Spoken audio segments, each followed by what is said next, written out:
영어 강사의 한국사 역사 이야기입니다. 오늘은 지난 시간에 이어서 우리의 항일 투쟁사에 있어서 나름 큰 부분을 차지하고 있는 무정부주의자에 대해서 계속 이야기를 해보고자 합니다. 지난 시간에는 이회영 선생의 일가에 관한 이야기와 우리 항일투쟁사의 가장 중심적인 기관이었던 상해 임시정부 내에서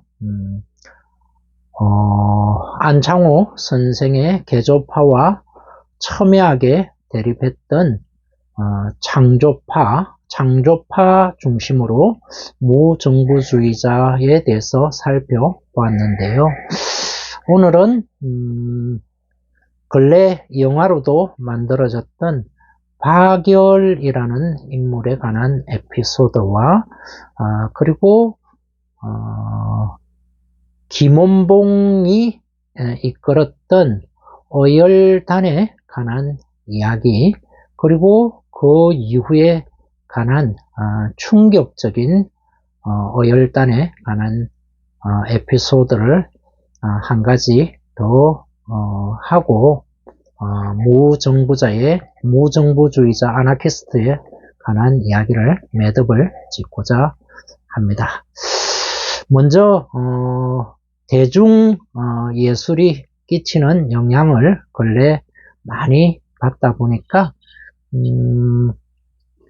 영화를 통해서 무정부주의자 하면은 이제 박열이라는 인물 먼저 떠오르는 거 어떻게 할 수가 없는 불가피한 그런 측면이 있는데요. 박열, 일본 여성과 결혼해서 아주 인상적으로 많은 사람들에게, 대중에게 각인된 인물이죠. 자, 그런데 박열이라는 인물 하면은 우리 독립운동사에서 간과할 수 없는 하나의 에피소드가 있습니다. 1923년경으로 알려져 있는데요. 소위 말하는 모스크바 자금 사건이 있었고요. 모스크바 자금 사건은 1차, 2차에 걸쳐서 두 차례에 걸쳐서 일어났는데 2차 모스크바 자금 사건은 모스크바에서 상해 임시정부로 보낸 그에게 금화 루블을 이동희의 금고 직위인 김립이라는 인물이 횡령했다. 횡령해서 자기 개인적인 용도로 착복하고 썼다 하는 소문이 알려지면서 김구 선생이 보낸 자객에 의해서 김립이 살해되는 그런 아주 불미스러운, 우리 독립운동사에 불미스러운 일이 벌어졌는데요. 자, 그런데 모스크바 자금 사건이 김립의 살해로 일단락이 되지 않고 상당한 잔여 모스크바 자금을 또 다른 인물, 김립에게서 또 다른 인물에게 흘러가서 또 다른 인물이 그 모스크바 자금을 관리하고 있다 하는 그런 소문이 벌어졌는데요. 그 모스크바 자금, 잔여 자금을 관리하는 것으로 당시 세간에 알려진 인물이 바로 장덕수라는 인물입니다. 장덕수. 그런데 이 소문을 들은 장덕수가 모스크바 자금을 김리보로부터 인계받은 모스크바 자금을 관리한다는 소문을 박열이 듣고 박열이 장덕수를 죽이지는 않았고요. 아주 심하게 폭행을 하는 그런 사건이 있었는데요. 혹자는 장덕수 하면은 일제치하 말기에 친일파로 변절한 인물, 그리고 정부 수립이 되기 전에 암살당한 인물, 그렇게 알려져 있기 때문에 장덕수가 속된 말로 박열에게 맞을 짓을 한 게 아니냐 하는 이런 생각을 하는, 억측을 하는 사람들이 혹 있을지 모르겠지만 장덕수의 만년의 생애는 논란의 여지가 있지만 1920년대 초반에 장덕수는 전혀 그런 인물이 아니었고요. 장덕수는 1919년 3.1 독립운동 이전에 1919년 2월 8일 제국주의 일본의 심장부라 할 수 있는 동경에서 우리 유학생들이 중심이 되어서 28 독립선언서를 제창을 하는데요.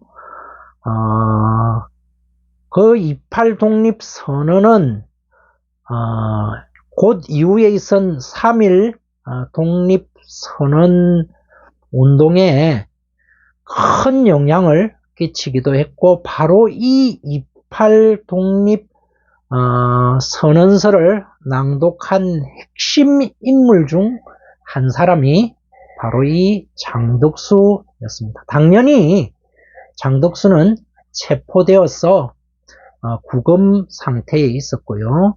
자, 그런데 3.1 운동 이후에 일본 제국주의자들은 조선에 대한 통치를 무단 통치에서 문화 통치로 전환을 했고, 그리고 우리 민족 지도자를 일본으로 초청해서 하려는 그런 시도를 하는데요. 일본 내각의 제의를 받은 인물 중 한 사람이 바로 여운형이죠.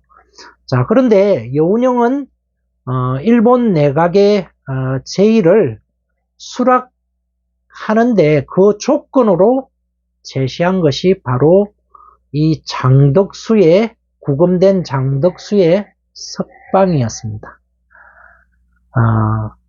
일본에서 자기가 여운형이 활동하는데 애로사항이 있으니까 통역으로 장덕수가 필요하다, 장덕수의 도움이 필요하다는 명분을 내세웠고요. 그리고 일본 내각에서는 여운형의 그러한 제안을 수락해서 장덕수를 석방을 하게 됩니다. 자, 어느 날 여운형을 격찬하고 여운형을 추종하는 진보 쪽 많은 사람들이 여운형을 이야기하면서 꼭 드는 사건 중 하나가 제국주의 일본 심장부에서 여운형이 조선 독립의 당위성을 당당하게 외쳤고, 그리고 많은 일본 사람들조차도 여운형에게 감복을 했다 하는 그 이야기를 여운형이 이야기할 때마다 빠짐없이 이야기를 하는데요. 자, 그런데 여운형이 제국주의 일본의 심장부 동경에서 조선 독립의 당위성을 설파할 때 그 통역을 맡은 사람이 당연 장덕수였습니다. 그래서 여운형의 그 두드러진 활동의 공에 태반이 장덕수의 공이다 라고 평가를 하는 사람들이 많이 있는데요. 상당히 신빙성이 있는 이야기입니다. 자, 그리고 장덕수는 자유시 참변 이후에 1922년 초쯤 되겠습니다. 모스크바에서 극동 제민족 대회가 열렸을 때 한 10여 개국이 참석을 했고 전체 참석 인원이 150명이 채 안 되는데요. 그 중에 무려 50여 명이 조선인이었고 그 50여 명의 조선인 중 한 사람이 바로 이 장덕수였습니다. 그래서 이 당시에 장덕수는 적어도 친일 변절과는 거리가 먼 사람이었고 그리고 소위 말하는 속된 말로 박열에게 맞을 짓 전혀 하지 않았고요. 자, 그런데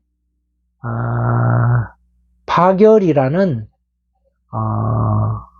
아나키스트의 돌발적인 행동에 의해 가지고 테러라면 테러겠죠. 목숨은 잃지 않았지만 어처구니 없이 테러에 희생된 그런 사건이 바로 1923년경 한 23년이었던 걸로 기억합니다만은 그때 있었던 상해에서 있었던 일입니다. 자, 그리고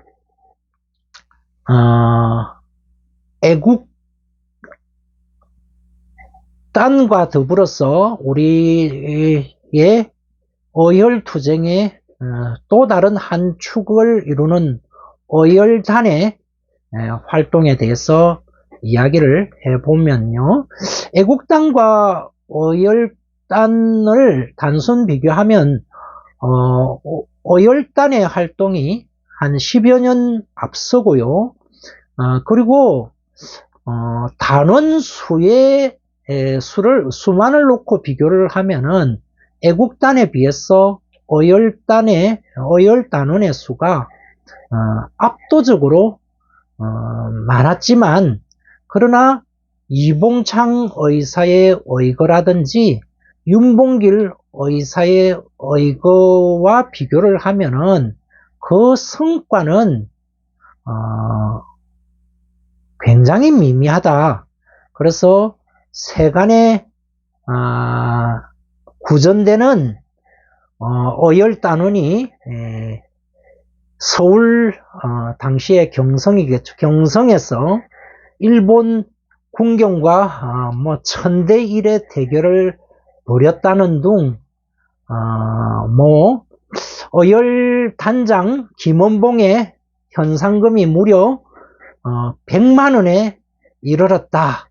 김구 선생에게 붙은 현상금, 광복군 총사령관 지청천에게 붙은 현상금을 훨씬 능가하는 그런 거물급 인사였다라는 이야기들은 전혀 근거가 없는 이야기고요. 그리고 여러 가지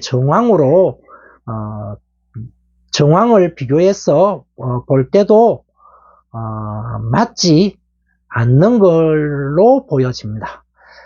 자, 그런데 독립기념관에서 발간한 독립운동사 60권 중 한 권이 어혈단에 배정이 되고 있는데요. 거기 나타난 어혈단의 활동들을 열거를 해보면은 상당히 많은 시도가 있었지만 대부분의 시도는 불발 폭탄을 투척했지만 폭탄이 불발탄으로 끝나고요.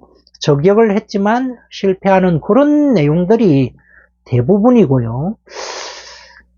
자, 그런데 그 어열단의 활동 중에서 굉장히 인상적인 내용이 한 가지 소개가 되는데 상해 황포탄 사건이라는 건데요. 일본 대장 이름이 아마 다나카일 겁니다. 다나카 대장이 황포탄을 방문하게 된다는 소식을 듣게 되고 어열단원이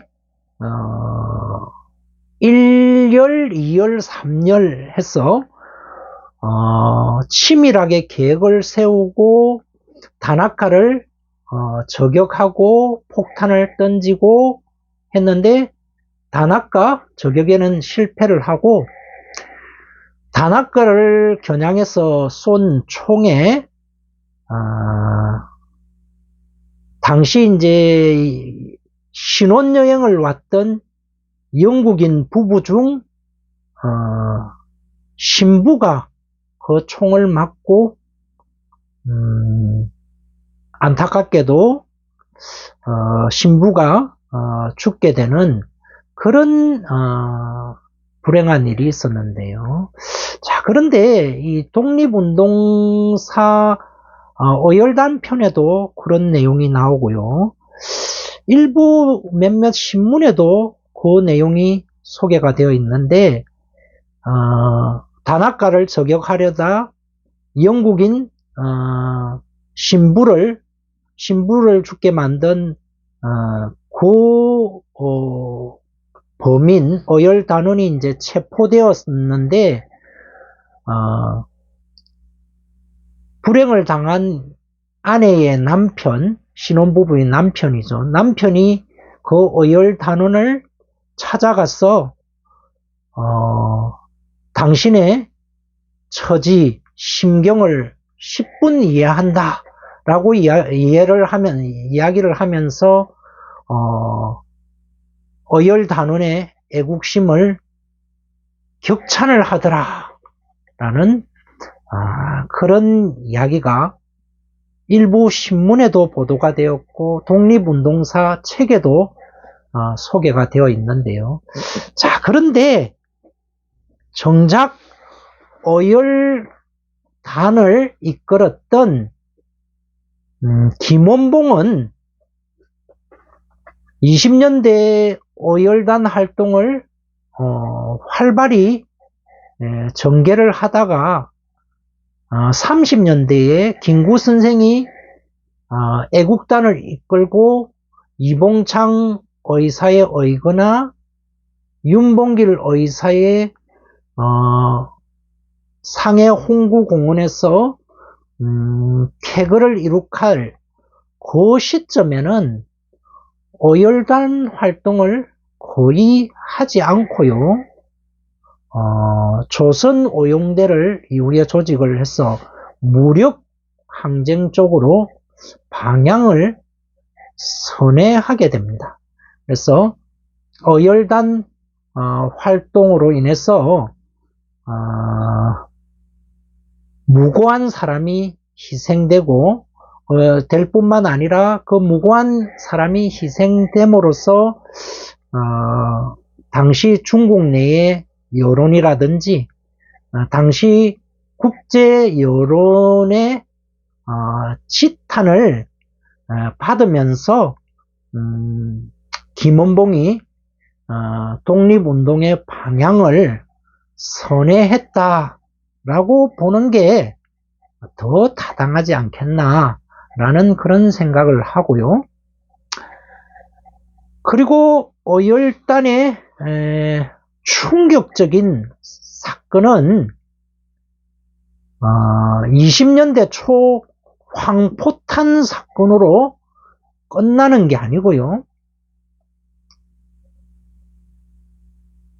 1900 1950년에 우리 민족 최대의 동족 상잔 6.25 남침이 있었죠. 1950년 6월 25일부터 무려 3년 이상을 끈 6.25 사변, 6.25 사변으로 인해서 3일 만에 수도 서울을 빼앗기고 수도가 임시수도 대전으로, 대구로, 부산으로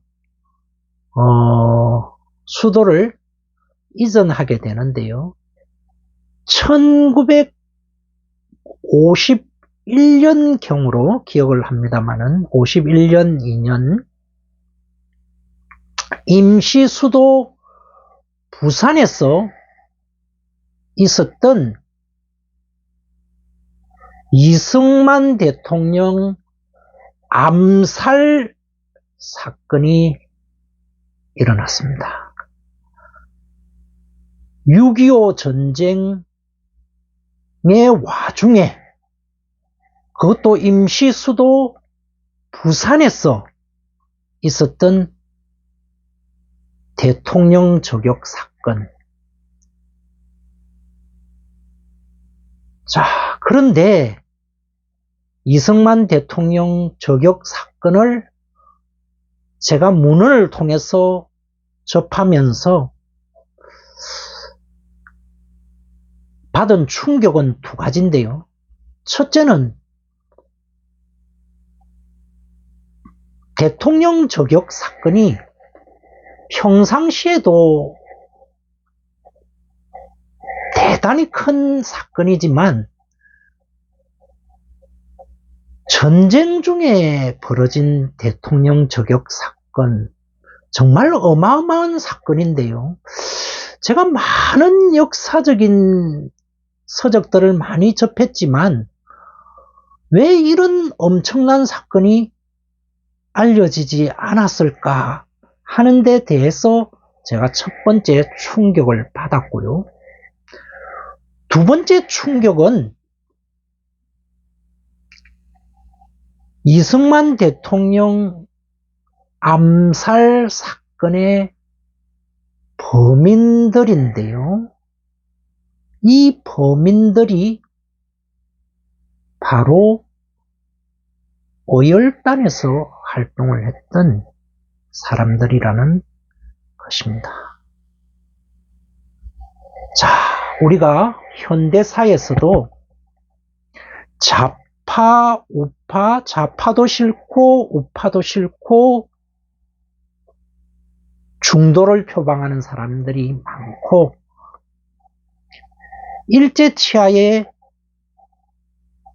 민족주의 계열, 사회주의 계열 다 싫고 아나키스트를 낭만적으로 보는 그런 사람들이 굉장히 많은 것 같아요. 자, 그런데 지난 시간에 이어서 오늘까지 제가 상당히 긴 시간을 이야기를 했지만 이 땅에 특히 일제치하에서 나라를 잃고 이런 일제치하에서 아나키스트들의 면면들이 결코 낭만적인 사람은 아니었다